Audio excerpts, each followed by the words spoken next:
Hemos aprovechado la visita a Barcelona de Vanessa Montfort, que lanza al mercado una nueva novela, para conversar con ella unos minutos. Sé que eres una barcelonesa que publicas novelas, que viajas muchísimo por Madrid y por Nueva York, una mujer que no para, pero que has querido estos días venir a Barcelona para presentarnos La leyenda de la isla sin voz. Cuéntanos.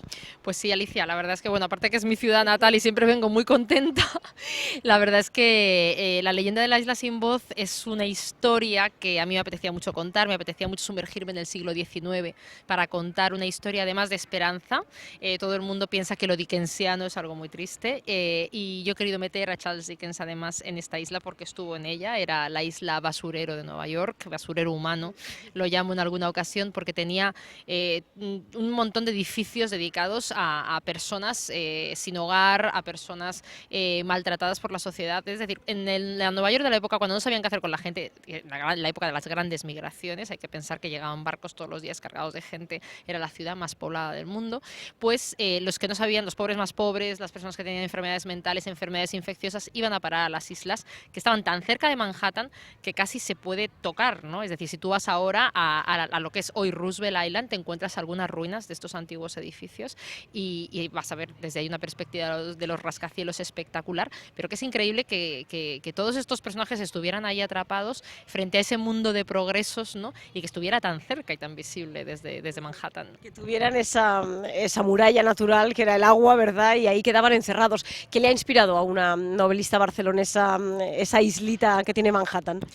Pues primero me ha inspirado que es una Nueva York desconocida para los propios neoyorquinos. Curiosamente, la mayoría de las personas que viven allí no tienen ni idea de la historia de la isla. Digo, la que viven en la propia Blackwell Island, ahora Roosevelt Island, que es una isla absolutamente residencial, ahora mismo, con unas vistas de infarto, eso sí, de todo el skyline, pero residencial.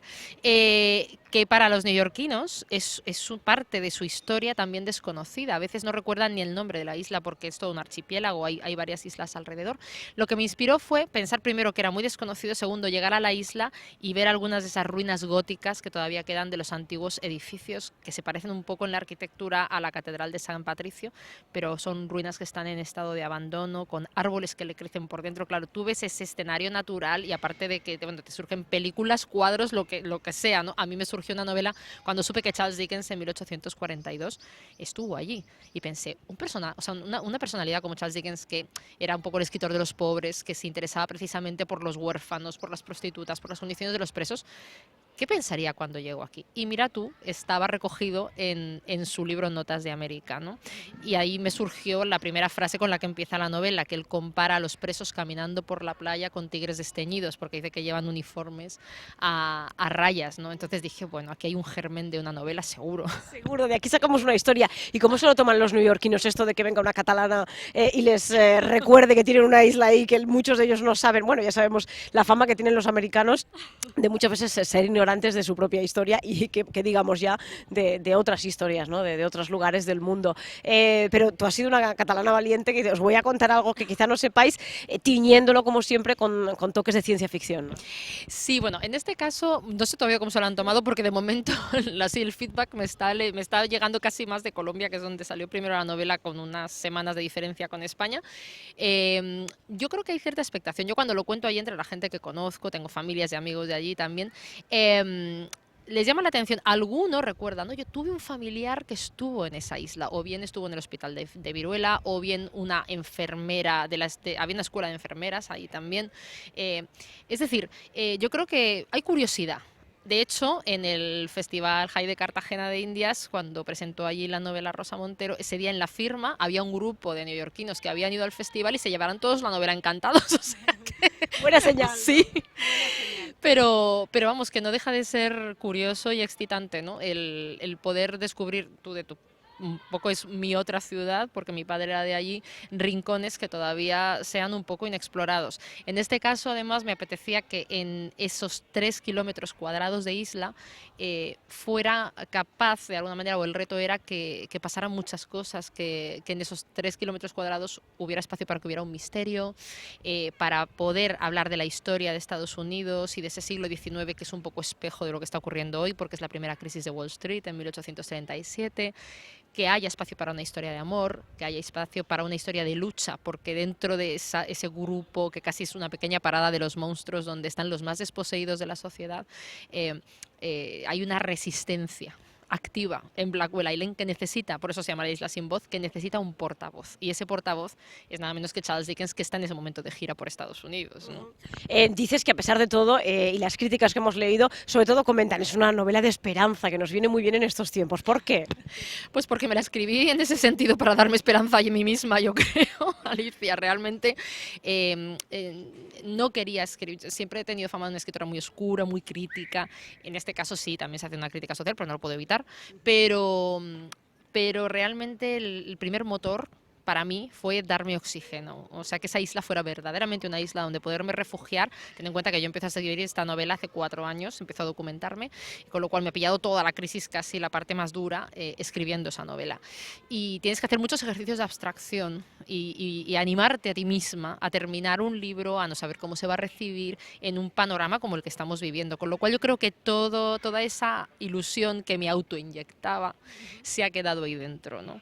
Y pretendía que eso llegara de alguna manera al otro lado. Es decir, que si tú a lo mejor en ese momento quizá lo más rebelde que puedes decir es sí se puede, pues a mí no me importaba ser tildada de utópica y de idealista y lanzar un gran sí se puede a mis lectores y que bueno, y que me digan cosas como las que me están diciendo últimamente, ¿no? Que se han podido refugiar en esa isla durante 400 páginas, que terminas y te dan ganas de hacer cosas.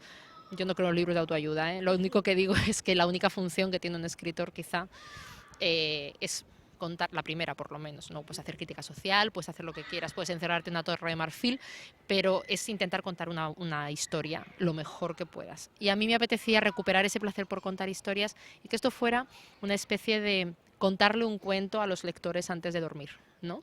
En estos tiempos. Que viene muy bien, además.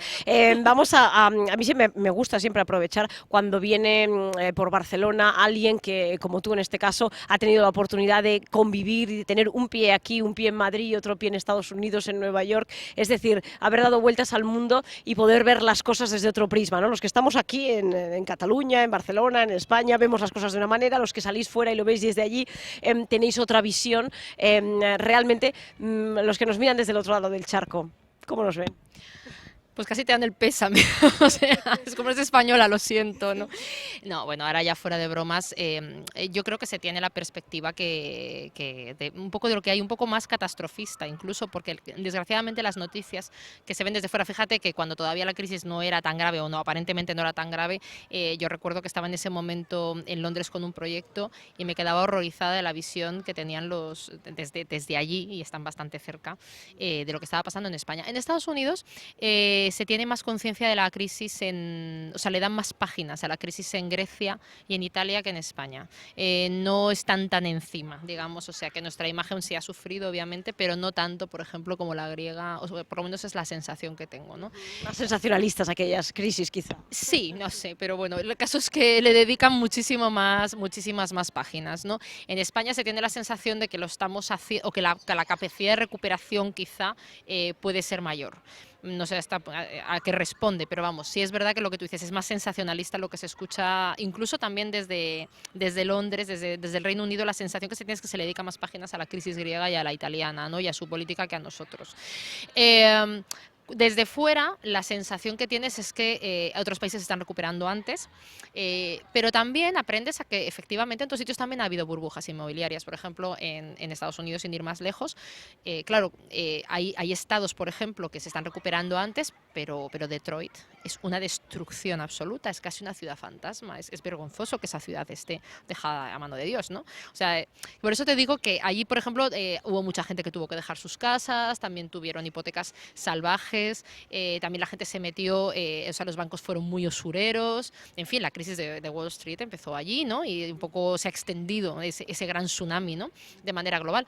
Con lo cual, entiendes que efectivamente es un proceso en el que, digamos que, yo siempre lo asemejo a un tsunami. O sea, la ola viene y los que están mejor preparados, pues cuando se va el agua, la destrucción que se ve o la destrucción de ese tejido que había antes va a ser mayor o menor en función de lo preparado que haya estado cada uno para para sobrevivir a ese tsunami. Y ahora que se está retirando el agua, pues es cuando estamos viendo lo que hay. Lo que queda, ¿no? Que queda, Lo que ha pero quedado. hay que construir de nuevo. O sea, si realmente lo que dice esta novela o lo que yo pretendía inocularme en mi cerebro cuando lo escribía, es que las crisis son etapas de cambio, que no podemos permitirnos la desilusión ante un mundo injusto, porque el mundo es injusto, y por eso no podemos permitirnos que nos paralice. Quiero decir que las crisis son motores de cambio y son duras de narices, claro. O sea, es espantoso lo que está ocurriendo. Hay una crisis de la clase media que hace que cada vez la fractura entre las clases sociales sea mayor, la distancia sea mayor. Por eso digo que vivimos tiempos dickensianos, porque las desigualdades sociales se acentúan. Pero eso no quiere decir que tengas que paralizarte. O sea, hay varias cosas que dicen algunos personajes de la novela que, insisto, no tienen nada, se enfrentan a una página en blanco. Por ejemplo, que donde todo es imposible, todo es posible. Que donde no existe nada o casi nada, empieza el reino de la imaginación. Y aunque esto parezca muy idealista, es que es así. Quiero decir, la imaginación nos hace poderosos y sobre todo la imaginación puede hacer libres a los no libres, ¿no? Así que eso es un poco por lo que apuestan mis personajes, ¿no? Ya sé que es una novela, que en la realidad ocurren otras cosas, pero bueno, la realidad bebe bastante de la ficción la mayoría de las veces. Muchas veces ocurren cosas que son de novela, prácticamente. Sí. Eso es lo cierto. Bueno, nosotros nos quedaremos con este título en la memoria, La leyenda de la isla sin voz, de Vanessa Montfort, una mujer barcelonesa que, como podéis observar por la entrevista, tiene muchísima posibilidad de ver la realidad desde prismas muy distintos. Lo ha reflejado en esta novela ambientada en una isla misteriosa, muy desconocida para los mismos neoyorquinos, pero yo creo que igual que Charles Dickens, como tú muy bien comentabas, es un poco el escritor de toda esa gente, como tú muy bien decías, pobres, la gente más desgraciada, más desvalida de la sociedad. Hasta Charles Dickens tenía finales buenos como Cuento de Navidad, ¿no? Claro. Lo vamos a dejar ahí, ¿no? Vamos a dejarlo ahí, que esto tiene mucho que ver con Cuento de Navidad en muchos aspectos. Muchas gracias. No desvelaremos nada más, pero quedaros con ese detalle y ese cuento de Navidad que, a pesar de que Charles Dickens es trágico, es capaz incluso de hacer finales felices. Gracias. Pues muchísimas gracias a ti.